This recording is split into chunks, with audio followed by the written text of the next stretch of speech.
Nə gözəldir. Azərbaycandan bizə yanacaq gəlir artıq qatarla. İndi də bu Sarkisyan, Koçaryan kimlər fəsləsinə aid olan şəxsiyyətini itirmişlər, başlayırlar boş-boş danışmağa. Buradan onlara təşəkkürümü bildirirəm. Belə ki, istəyənin özü çıxsın, istəməyənin gözü çıxsın.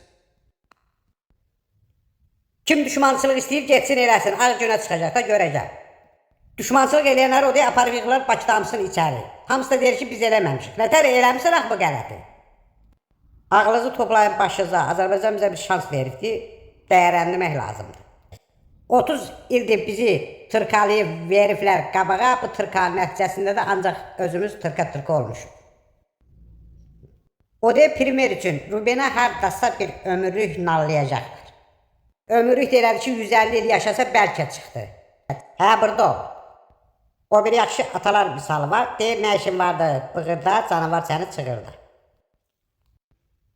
Bir də Azərbaycanla müharibə eləmək üçün aşağısı bizdə atom bombası olmalıdır.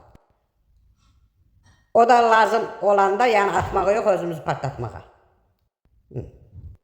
Əlbəttə, son vaxtlar mən bunu düşünmüşəm, biraz zaman keçsin, bir 3 sestrına artıq yanacaq versələr, Sarkisyanın, Koçaryanı Alladı parası göndərib orada da götürdürəcəm. Bax, Sarkisyanın, Koçaryan belə iqtisadiyyatımıza katkı sağlaya bilər.